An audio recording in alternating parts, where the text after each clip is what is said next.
yang paling penting itu. Kemudian hari ini saya ingin melihat langsung aktivitas. Setelah 10 tahun mengendalikan kekuasaan dari istana, Jokowi meninggalkan lebih dari sekadar mega project dan jargon hilirisasi. Ia menanamkan struktur kekuasaan regeneratif yang tidak bergantung pada jabatan presidennya, tetapi terus hidup dalam kabinet, partai, birokrasi, aparat, dan bahkan panggung pemuda, serta ekonomi daerah. Dari Gibran yang naik sebagai wakil presiden termuda Republik Indonesia, Kaisang yang memegang partai politik sendiri, hingga loyalis lama seperti Pratikno, Rosan, dan Jenderal Listio Sigit yang menjaga kestabilan sistem dari balik layar. Semuanya bergerak dalam satu orkestrasi untuk melanjutkan pengaruh Jokowi, meskipun tanpa Jokowi. Geng Solo Jilid 2 adalah peta baru kekuasaan pasca reformasi yang menggabungkan infrastruktur biologis keluarga, loyalis ideologis seperti relawan dan teknokrat, serta penetrasi aparat, militer, dan kepolisian. Bahkan, saat sebagian wajah lama tersingkir dari kabinet baru Presiden Prabowo Subianto, struktur ini tidak pernah runtuh. Ia justru beradaptasi, memasukkan wajah-wajah muda, memindahkan pengaruh ke daerah strategis, dan menempatkan para sepuh sebagai penjaga warisan ideologis di belakang layar. Lalu, siapa-siapa saja mereka? Bagaimana keberadaan mereka membuat pengaruh Jokowi masih begitu terasa hingga kini? Dalam video kali ini, bersama Naskratify, mari kita mendalaminya satu persatu. Saya ingin melihat langsung aktivitas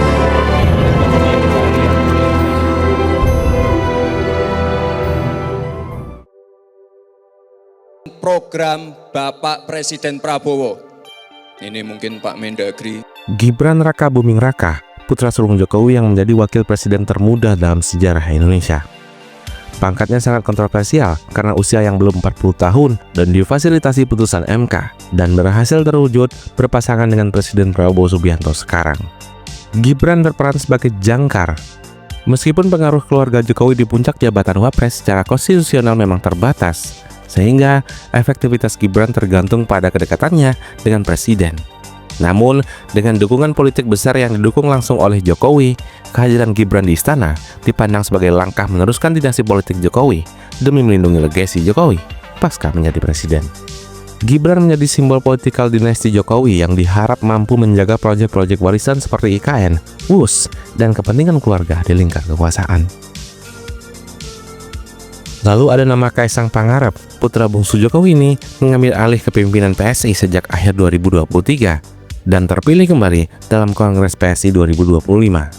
Kaisang memantapkan posisinya dengan merombak kepengurusan DPP PSI periode 2025-2030 dan menunjuk figur-figur kunci seperti Ahmad Ali sebagai ketua harian dan Raja Juli Antoni sebagai sekjennya. Langkah ini memberikan keluarga Jokowi kendaraan partai sendiri untuk menggalang dukungan politik generasi muda. Di bawah Kaisang, PSI melakukan rebranding besar, yaitu mengganti logo partai dari bunga mawar ke lambang gajah merah, dan bergeser dari partai anak muda biasa menjadi partai yang identik dengan barisan Jokowi.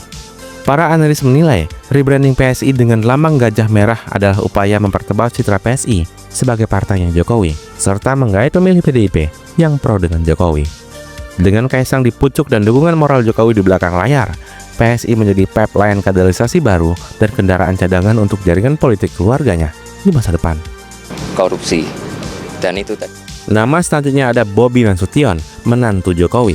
Dia memperluas jangkar politik keluarga ke tingkat daerah dengan memenangkan Pilgub Sumatera Utara pada tahun 2024. Bobi dilantik Presiden Prabowo Subianto pada tanggal 20 Februari 2025 sebagai Gubernur Sumatera Utara termuda yang usianya masih 33 tahun.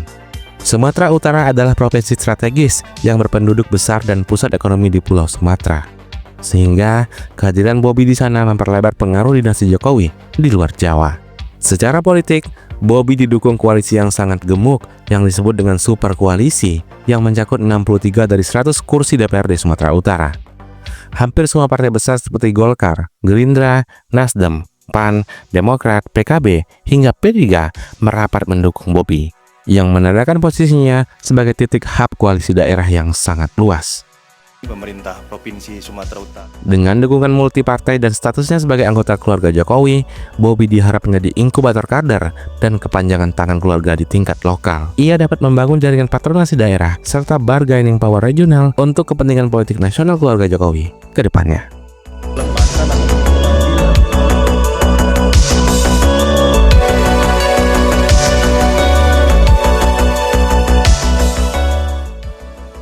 Pratikno, Menteri Koordinasi Pembangunan Manusia dan Kebudayaan, mantan Mensesnek era Jokowi yang kini naik jabatan menjadi Menko dalam Kabinet Prabowo. Pratikno dikenal sebagai teknokrat akademisi UGM yang setia kepada Jokowi. Pada posisi Menko PMK, ia menjadi koordinator kebijakan sektor sosial dan human development pemerintah. Ini menjadikannya sebagai gatekeeper kebijakan yang bekerja di belakang layar, yang memastikan program pro-rakyat seperti pendidikan, kesehatan, dan bantuan sosial sejalan dengan visi pro-rakyat milik Jokowi. Penunjukan Pratikno mencerminkan kepercayaan Jokowi untuk menitipkan orang kepercayaannya di Kabinet Prabowo. Sebagai Menko PMK, Pratikno langsung menggerakkan program-program populer seperti cek kesehatan gratis, pembangunan rumah sakit, renovasi sekolah, dan sebagainya dengan koordinasi lintas kementerian. Ia figur low profile, namun punya pengaruh besar mengendalikan sinkronisasi kebijakan sosial di era baru ini.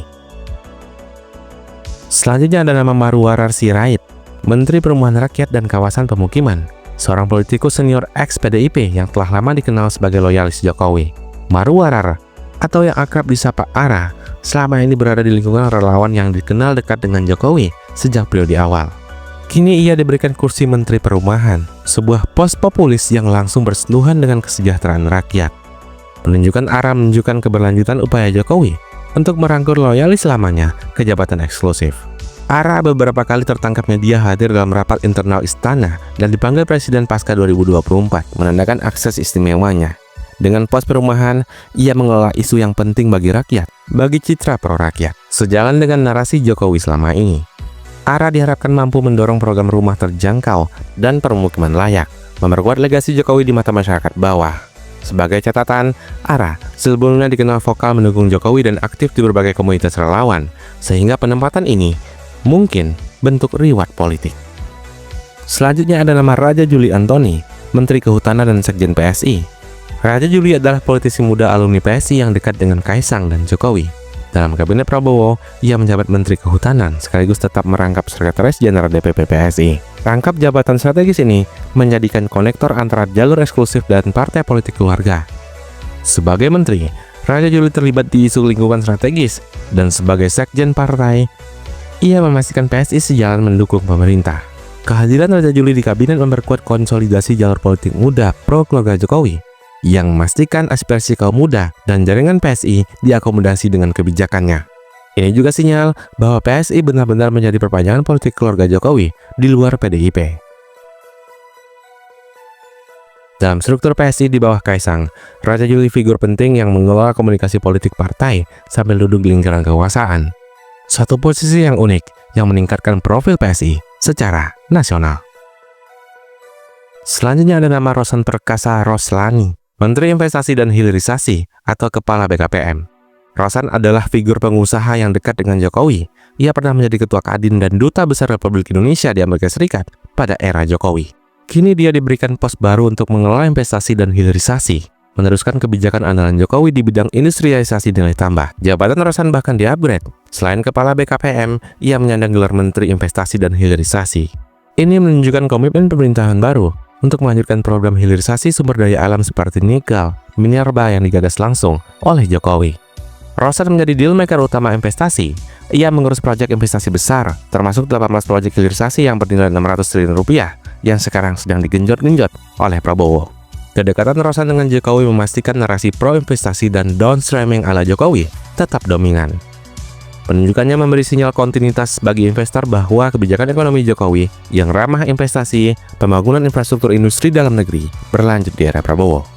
Rosan di kabinet juga menjaga kepentingan para oligarki atau pengusaha pendukung Jokowi untuk tetap terakomodasi. Selanjutnya ada nama Budi Gunadi Sadikin, adalah mantan bankir yang menjadi Menkes di era Jokowi, terutama saat penanganan COVID-19. Dia dipertahankan menjabat Menkes pasca 2024. Ia mewakili jalur teknokrat profesional yang berhasil mendapat kepercayaan lintas rezim.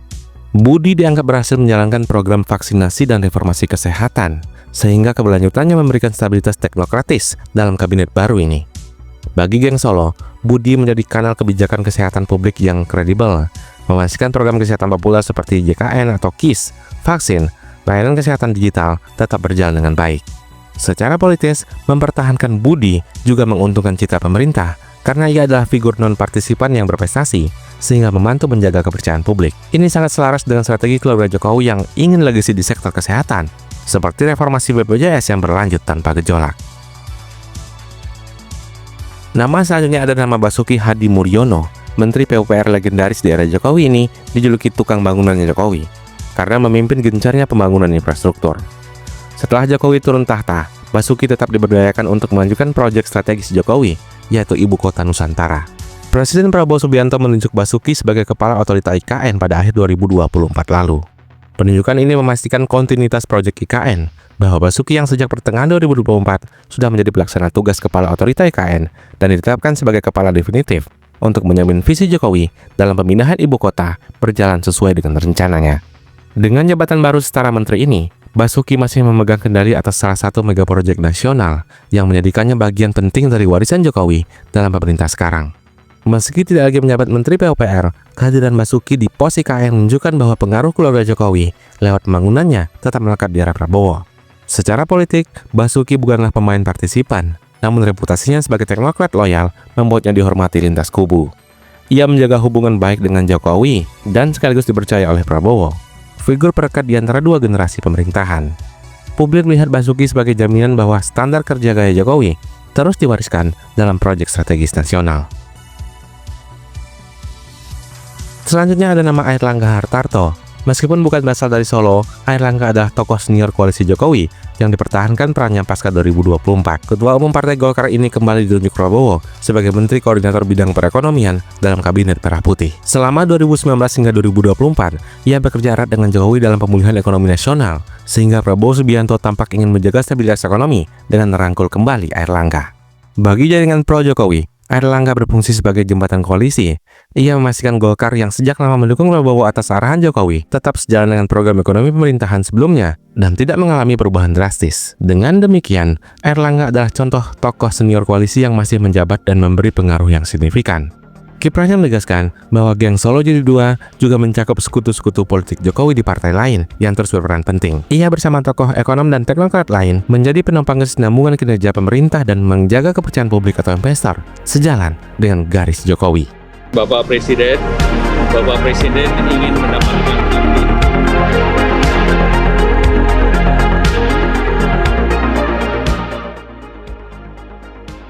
Jenderal TNI Agus Subianto adalah mantan wakil Kasat yang diangkat Jokowi menjadi Panglima TNI per 22 November 2023 menjelang akhir masa Jokowi. Agus Subianto dikenal sebagai alumni jalur Solo saat Jokowi menjadi wali kota Solo. Agus menjabat Dandim 0735-Surakarta tahun 2009 hingga 2011. Kedekatan sejarah dengan Jokowi ini menjadikannya figur dipercaya. Sebagai Panglima, Agus Subianto terus aktif melakukan rotasi dan mutasi perwira sepanjang 2024 hingga 2025 yang memastikan soliditas TNI. Ia berperan sebagai penjaga stabilitas aparatur keamanan, mengingat dukungan militer krusial bagi keberlangsungan politik. Para pengamat menilai Agus dan Agus Adrianto adalah dua Agus yang dekat Jokowi sejak di Solo, sehingga keberadaan Agus di puncak TNI memberi rasa aman bagi Jokowi bahwa militer relatif bersahabat. Dengan latar belakang Kopassus dan pengalaman di Pas Pampres, Agus Subianto juga memahami pentingnya netralitas TNI pasca Jokowi. Singkatnya, ia adalah gatekeeper keamanan yang menjembatani era Jokowi ke era Prabowo, memastikan tidak ada ancaman dari militer terhadap kepentingan mantan presiden. Selanjutnya ada Komjen Pol Agus Adrianto, yaitu Menteri Imigrasi dan Pemasyarakatan. Agus Andrianto adalah mantan Kabareskrim Polri yang kemudian menjabat Wakapolri pada tahun 2023 hingga 2024 di era Kapolri Listio Sigit. Pasca pensiun dini, ia ditunjuk mengisi pos baru yaitu Menteri Imigrasi dan Pemasyarakatan, pos kementerian hasil pemecahan Kemenkumham. Pengangkatan jenderal polisi ini di pos Imigrasi Pemasyarakatan menyoroti aspek strategis dua bidang tersebut. Pertama, imigrasi berhubungan dengan keluar masuk orang, termasuk tenaga kerja asing, investor, maupun tokoh politik luar negeri. Area yang sangat sensitif bagi keamanan nasional. Kedua, pemasyarakatan mengelola lapas dan tahanan penting dalam penegakan hukum yang terkait narapidana korupsi, terorisme, dan lain-lain. Agus Andrianto dianggap mampu mengendalikan simpul strategis ini berbekal pengalaman reserse dan penegakan hukum. Ia sudah membentuk Satgas Patroli Imigrasi di daerah-daerah demi stabilitas keamanan wilayah. Secara politis, posisi ini memastikan pemerintah dan kepentingan Jokowi di belakangnya bisa memantau pergerakan tokoh-tokoh strategis. Misalkan, mencegah eksodus atau kedatangan oposisi tertentu dan mengkontrol keamanan lapas. guna mencegah skandal di sistem lapas. Walau terkesan sangat teknis, kendali imigrasi dan lapas adalah elemen krusial, yaitu menjaga ketertiban politik, dan Agus Andrianto adalah tokoh yang berpengalaman yang bisa diandalkan untuk tugas itu. Perlu dicatat, tidak semua figur yang pernah dekat dengan Jokowi dapat bertahan di lingkar kekuasaan baru. Resapel Kabinet 8 hingga 9 September lalu mengguncang komposisi awal geng Solo. Presiden Prabowo Subianto melakukan perombakan kilat menyusul gejolak protes publik atas isu ekonomi. 5 menteri dicopot, termasuk Sri Mulyani dan Budi Gunawan, dan keduanya adalah tokoh yang sangat identik dengan era Jokowi. Sri Mulyani adalah teknokrat kepercayaan Jokowi di bidang ekonomi, dan Budi Gunawan, kepala BIN yang dekat dengan Megawati, tapi juga dianggap sebagai bagian dari orang Jokowi, didepak dari pos strategis itu. Selain itu, Budi Aris Setiadi dan Dito Aryo Tejo yang juga pernah jadi tim Jokowi turut tersingkir dalam reshuffle tersebut. Budi Ari dikenal sebagai loyalis relawan Jokowi dan sempat diberi posisi menteri. Namun hanya bertahan 1 tahun. Dito, seperti yang dijelaskan sebelumnya, akhirnya digantikan oleh Erick Thohir. Tersingkirnya para wajah lama ini menunjukkan adanya penyesuaian kekuatan. Beberapa agenda Jokowi yang kurang sejalan dengan prioritas Prabowo dieliminasi. Namun, core circle keluarga Jokowi seperti Gibran, Kaisang, dan Bobi adalah loyalis kunci yang lebih mudah, tampak tetap aman, dan justru menjadi tumpuan utama geng Solo Jilid 2 ke depannya.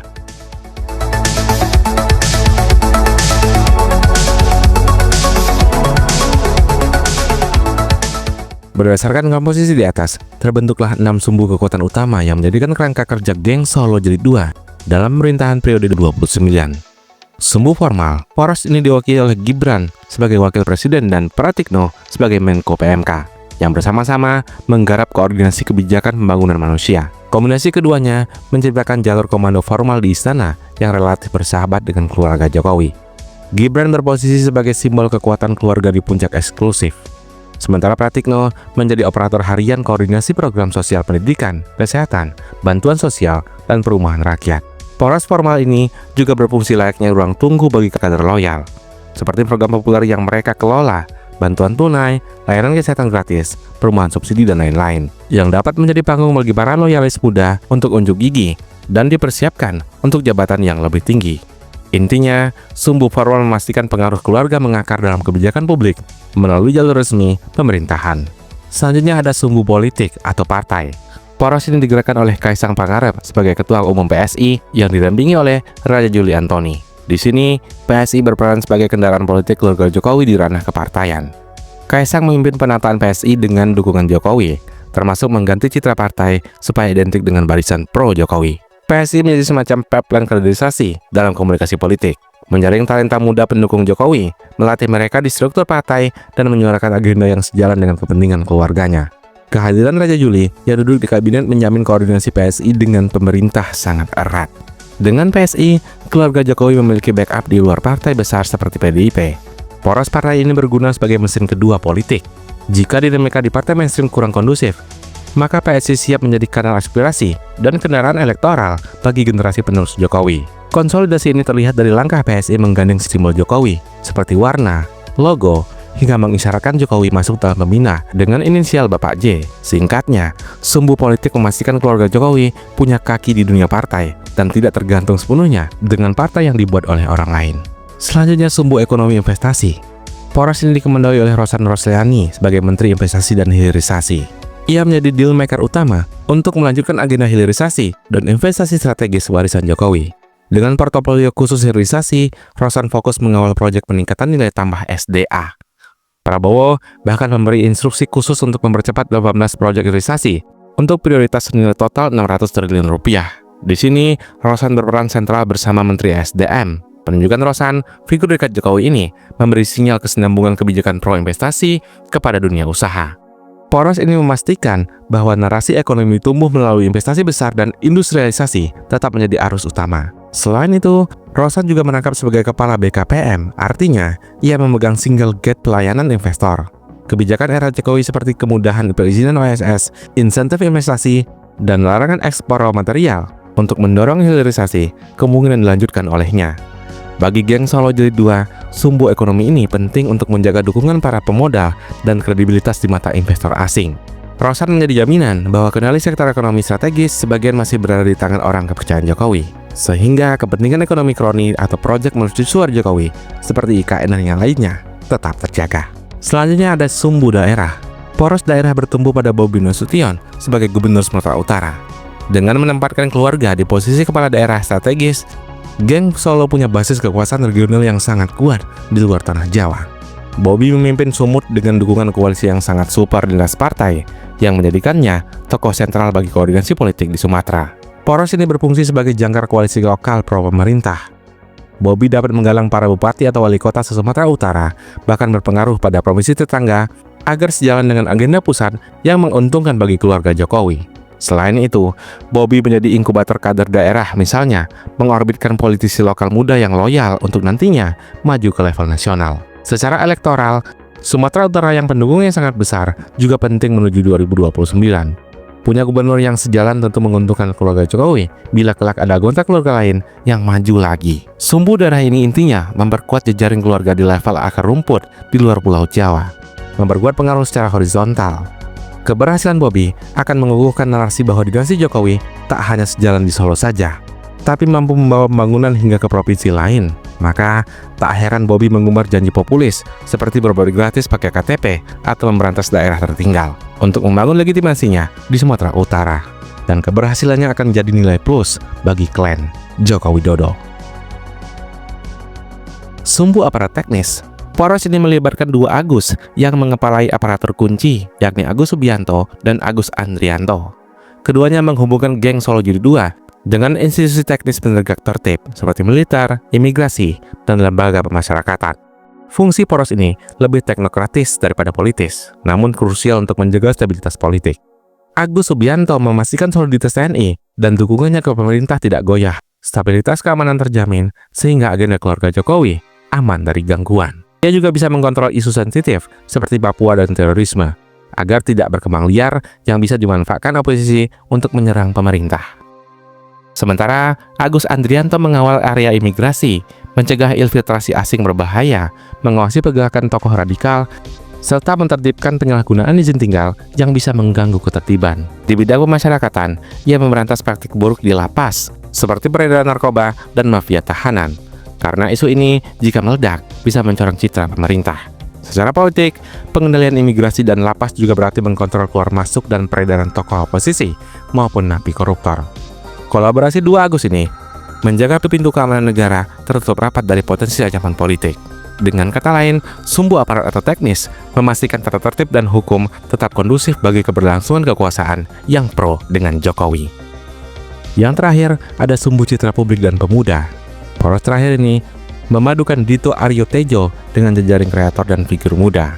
Meskipun Dito pada akhirnya lengser pada tahun 2025 kemarin, pada awal pemerintahan poros ini berperan mengisi ceruk politik anak muda yang dulu sangat dioptimalkan oleh Jokowi. Dito sebagai menteri termuda mempresentasikan semangat milenial dalam kabinet. Ia rajin tampil di acara olahraga pemuda, mengadakan event kolaboratif dengan komunitas kreatif, dan dekat dengan influencer karena latar belakangnya bekerja sama dengan Raffi Ahmad menunjukkan akses ke dunia hiburan yang populer. Semua ini bagian dari strategi membentuk citra pemerintah yang progresif, energik, dan ramah anak muda. Jejaring kreator muda yang dimaksud, termasuk komunitas startup, Dito adalah venture kapitalis di sektor digital, komunitas olahraga seperti e-sport, basket, dan bola, dan organisasi kepemudaan. Branding muda, sportif, kolaboratif ini sangat berguna untuk mendongkrak penerimaan publik, khususnya di kalangan pemilih muda dan kelas menengah perkotaan yang aktif di media sosial. Sumbu ini melanjutkan pola Jokowi saat mendekati Gen Z dan milenial melalui gimmick kreatif. Dengan Dito awalnya di pos Menpora, pemerintah Prabowo Gibran ingin menunjukkan kesinambungan bahwa anak muda tetap diajak duduk di meja kekuasaan. Meskipun Dito kini telah digantikan oleh figur lain, legasi awal poros ini telah diletakkan. Jalur komunikasi digital kreatif dan program kepemudaan yang sudah berjalan akan diteruskan oleh penerusnya. Dan kelompok geng Solo Jilid 2 akan tetap berupaya menggait simpati publik melalui pencitraan positif, misalnya melalui event olahraga internasional, kegiatan voluntarisme pemuda, hingga kolaborasi dengan selebritas. Sebagaimana dahulu, Jokowi berhasil membangun aura merakyat dan juga kekinian.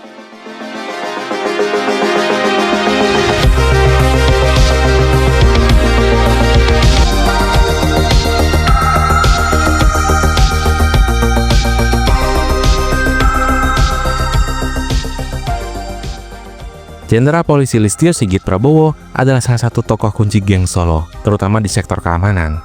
Listio dikenal sangat dekat dengan Jokowi, bermula dari pengabdiannya sebagai Kapolresta Surakarta ketika Jokowi menjabat wali kota. Kedekatan itu berlanjut ke lingkaran istana. Setelah Jokowi menjadi presiden, Listio Sigit dipercaya menjadi ajudan Presiden Jokowi pada tahun 2014 hingga 2016. Karir Listio pun menanjak pesat berkat kepercayaan Jokowi. Ia diangkat menjadi Kapolda Banten pada tahun 2016. Kemudian menjabat menjadi Kadif Propam Polri, Kabareskrim Polri, hingga puncaknya ditunjuk Jokowi sebagai Kepala Kepolisian Republik Indonesia pada tahun 2021.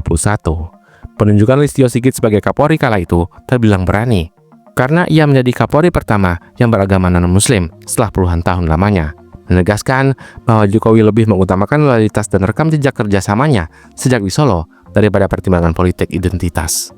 Sebagai Kapolri hingga 2025, Listio Sigit berperan sentral dalam mengamankan kekuasaan dan transisi pemerintah. Di masa akhir jabatan Jokowi jelang pemilu 2024, Listio menempatkan aparat kepolisian untuk menjaga stabilitas dan netralitas setidaknya secara resmi.